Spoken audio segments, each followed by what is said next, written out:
Boa tarde, hoje é 25 de fevereiro. Vamos continuar o episódio de leitura de livros, a série de leitura de livros do livro de Machado de Assis, Esaú e Jacó. Capítulo 75, Provérbio errado. Pessoa a quem li confidencialmente o capítulo passado, escreve-me dizendo que a causa de tudo foi a cabocla do castelo. Sem as suas predições grandiosas, a esmola de natividade seria mínima ou nenhuma, e o gesto do corredor não se daria por falta de nota. A ocasião faz o ladrão, concluiu o meu correspondente. Não concluí mal. Há toda a vida alguma injustiça ou esquecimento, porque as razões do gesto do corredor foram todas pias. Além disso, o provérbio pode estar errado. Uma das afirmações de Aires, que também gostava de estudar adágios, é que esse não estava certo.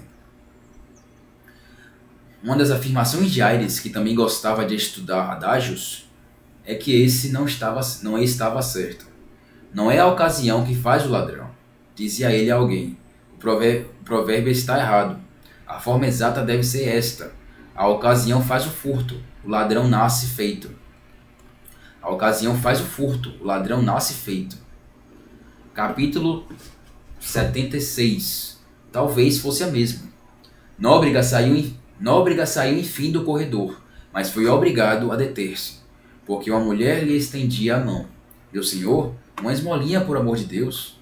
Nóbrega meteu a mão no bolso do colete e pegou um níquel, entre dois que lá havia, um de tostão, outro de doce. Pegou o primeiro, mas indo a dar-lhe, mudou de ideia. Não deu o níquel, disse à velha que esperasse, e entrou mais a fundo no corredor. De costas para a rua, introduziu a mão na algibeira das calças e sacou um maço de dinheiro. Procurou e achou uma nota de 2.000 réis, não nova, antes velha, tão velha como a mendiga que a recebeu espantada. Mas tu sabes que o dinheiro não perde com a velhice. Tome lá, murmurou ele. Quando a mendiga voltou do espanto, Nóbrega acabava de restituir o maço à algibeira e ia a querer sair. O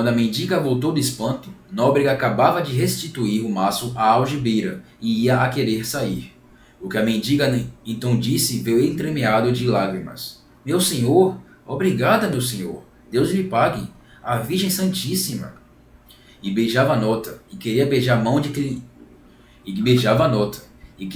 mão que lhe dera a esmola, mas ele a escondeu, como no Evangelho, murmurando que não, que se fosse embora. Em verdade, a palavra da mendiga tinha um som quase místico, uma espécie de melodia do céu, um coro de anjos, e fazia bem fitar-lhe os olhos encarquilhados, a mão trêmula, segurando a nota. Nóbrega não esperou que ela se fosse. Saiu, desceu a rua,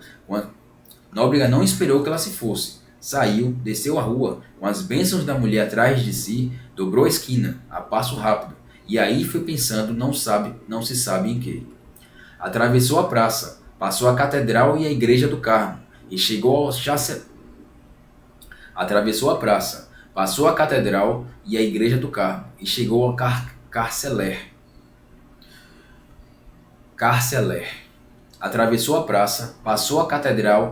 do Carmo, e chegou ao Carceler, onde entregou as botas a um italiano para que lhe as engraxasse. Mentalmente, olhava para cima ou para baixo, para a direita ou para a esquerda, em todo caso para longe, e acabou murmurando esta frase, que tanto podia referir-se à nota como à mendiga, mas provavelmente era a nota. Talvez fosse a mesma. Nenhum obséquio, por ínfimo que seja, esquece ao beneficiado. Há exceções. Também há casos em que a memória dos obséquios aflige, persegue e morde, como os mosquitos, mas não é regra. A regra é guardá-los na memória, como as joias nos seus escrínios, comparação justa, porque o obséquio é muita vez alguma joia, que o obsequiado esqueceu de restituir. Não entendi, aqui ele acha que... aqui ele fala, né? Talvez se fosse a mesma.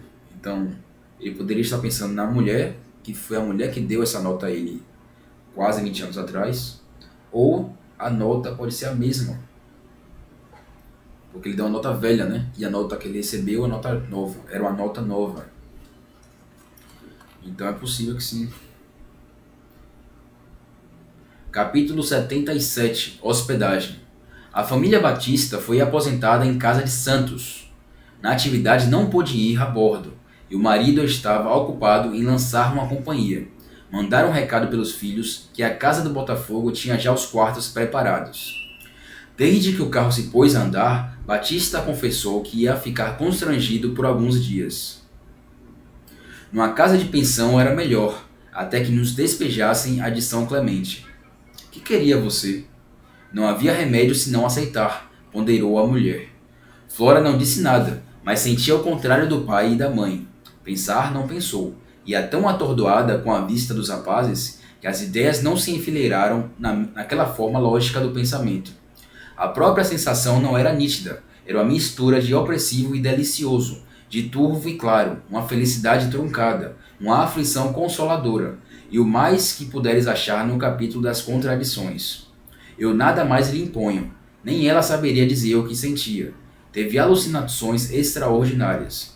Agora o que é mister dizer é que a ideia da hospedagem cabe toda aos dois jovens doutores, que eles já eram doutores, posto que não houvessem ainda encetado a carreira de advogado nem de médico. Viviam do amor da mãe e da bolsa do pai, inesgotáveis ambos. O pai abandonou as orelhas à lembrança, mas os gêmeos insistiram pelo obséquio, a tal ponto que a mãe, contente de os ver de acordo, saiu do silêncio e concordou com eles. A ideia de ter a pequena ao pé de si por alguns dias e discernir qual era o melhor aceito e o que deveras amava, pode ser que também influísse na adoção do voto, mas não afirmo nada a tal respeito. Também não asseguro que tivesse grande gosto em agasalhar a mãe e o pai de Flora. Não obstante, o encontro foi cordial de parte a parte. Foi um abraçar, um beijar, um perguntar, um trocar de mimos que não acabava mais. Todos estavam mais gordos, outra cor, outro ar. Flora era um encanto para a natividade perpétua. Nenhuma destas sabia aonde iria parar aquela moça tão senhoril, tão esbelta, tão... Não digam o resto, interrompeu a moça sorrindo. Eu tenho a mesma opinião. Não digam o resto, interrompeu a moça sorrindo. Eu tenho a mesma opinião. Santos recebe-os, à tarde, com a mesma cordialidade, talvez menos aparente, mas tudo se desculpa a quem anda com grandes negócios. Uma ideia sublime, disse ele ao pai de Flora. A que lancei hoje foi a das melhores, e as ações valem já ouro. Trata-se de lã de carneiro, e começa pela criação deste mamífero, nos campos do Pará. Em 5 anos poderemos vestir a América e a Europa. Viu o programa nos jornais? Não leio jornais daqui desde que embarquei. Pois verá. No dia seguinte, antes de almoçar, mostrou ao hóspede o programa e os estatutos. No dia seguinte, antes de almoçar, mostrou ao hóspede o programa e No dia seguinte, antes de almoçar, mostrou ao hóspede o programa e os estatutos. No dia seguinte, antes de almoçar, mostrou ao hóspede o programa e os estatutos. As ações eram maços e maços, e Santos ia dizendo o valor de cada um. Batista somava mal, em regra, daquela vez pior, mas os algarismos cresciam à vista. Trepavam uns nos outros, enchiam o espaço, desde o chão às janelas, e precipitavam-se por elas abaixo, com um rumor de ouro que ensurdecia. Batista saiu dali fascinado, e foi repetir tudo à mulher. Bem, esse aqui é o final desse episódio. Até o próximo.